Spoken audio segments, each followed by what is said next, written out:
camping is without a doubt among some of the best and the most adventurous ways to experience Iceland. However, there are still many question marks surrounding this topic. For example, this right here is what legal camping in Iceland can look like. While on this example here, you can see what would be considered to be illegal. And we could continue. This is legal, this is illegal. Legal, illegal, legal, illegal, and so on. But what is really a difference between those examples, and how are you as a traveler supposed to know where you are obeying the law and where you are just one step away from getting a fine? Well, let's take a look at it together, but I also want to warn you that the answer probably won't be so simple. And to understand the whole topic better, we first have to go a little bit more back in time. In Iceland, it traditionally used to be completely acceptable to go wild camping, as long as the travelers stayed outside of cultivated land or protected areas. And as there weren't that many people visiting Iceland back in the day, people camping in the nature didn't really bother anyone. That however changed when tourism started growing more rapidly from around 2011, when suddenly there was a big influx of people trying to search for a perfect camp spot for the night, and many times having to drive off-road or even across a private land just to get to these places. And because there wasn't any real infrastructure at these places, some people were leaving trash behind and a lot of them also just, shitting everywhere. And it isn't like everyone's guilty of that, but you know how it is, it sometimes just takes only a couple of people to ruin it for everyone. And so in 2015, Iceland passed a new law making all car camping outside of dedicated camp areas illegal. And so the question is, does it still actually make sense to be even renting a camper van in Iceland if you are not really allowed to park anywhere freely? And the answer is still yes, absolutely. Because the thing is that luckily there are over 200 campsites all around the island, some of which are located in absolutely amazing locations anyway.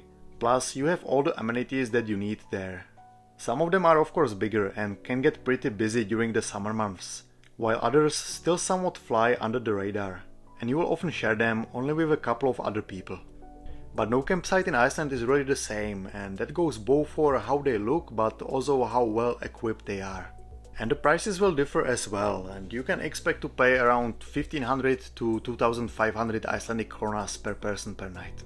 At some of these places the price includes showers and other amenities, while elsewhere they will charge you a little bit extra if you want to use hot water shower and so on. But there is also another option here, and you can consider buying so-called camping card, which you can use for 28 days, covers 2 adults and 4 kids under 16 years old, and costs 179 euros.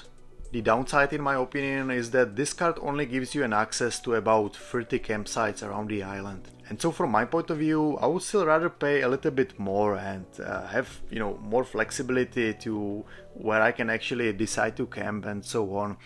But if you decide to stay on the island for a longer period of time, then I think that this is actually a great solution which can actually help you save quite a bit of money.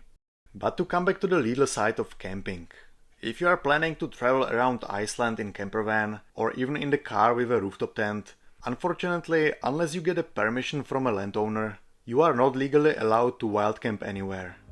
And trust me, as I currently own a van, this is something that I'm not so thrilled about either. But also, I'm not gonna sit here and tell you that I have never wild camped in Iceland, but it is just one of those things that I'm trying not to do, because the thing is, you just cannot really chill out if you are, wild camping, because you never know when there will be somebody who will come and want to kick you out, or when the police will show up and you will get a fine.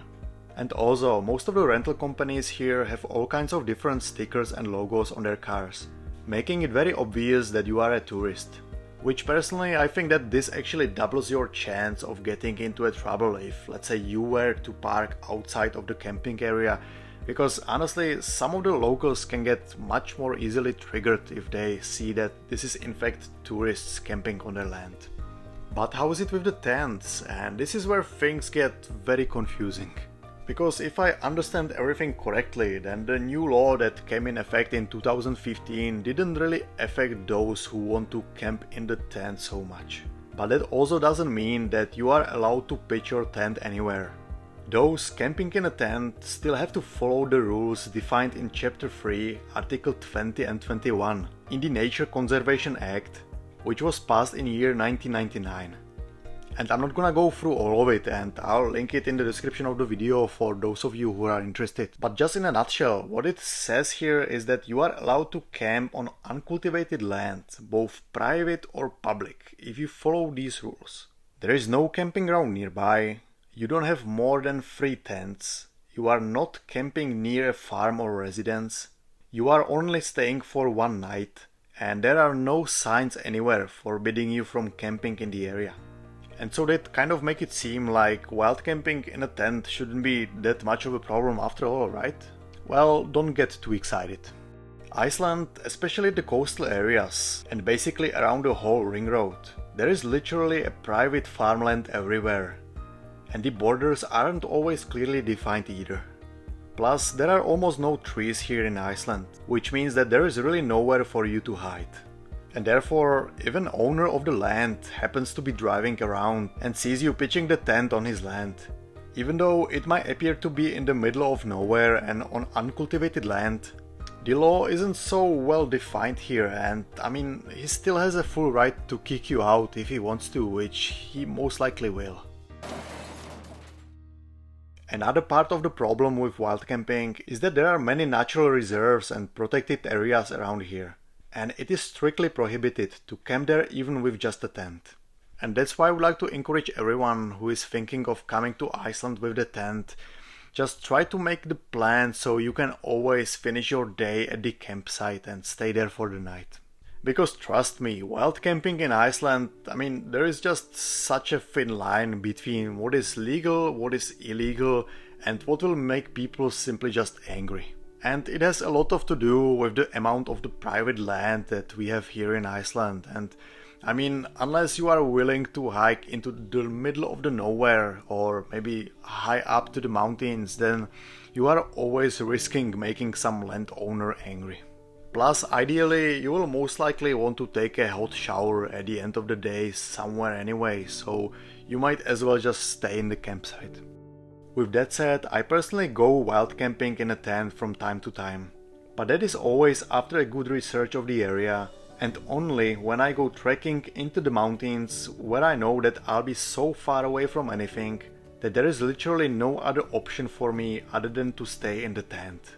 Another acceptable scenario, at least in my opinion, is that if you were, for example, to be bikepacking and you have to do like an emergency camp situation somewhere, then I think this is completely fine, but you still want to make sure that you are trying to follow all of these rules that I mentioned earlier in the video. And so all in all, you are probably starting to see why most of the people online discourage other people from going wild camping in Iceland. Because this topic is quite complex, and I mean, even though it appears to be still possible under certain circumstances, it is something that I would not recommend doing anyone. And if you want to go camping in Iceland, then just stay in a campsite and make your life easier. And by doing so, you will really be able to enjoy your evening with a calm mind and relax a little bit more, and you won't have to worry about some farmer showing up and want to chase you on his quad bike. And so I really hope that this helps to clear things out for some of you, and if you have still any questions, feel free to ask away in the comment section below, and you might still want to check out this video right here, and I hope to see you there.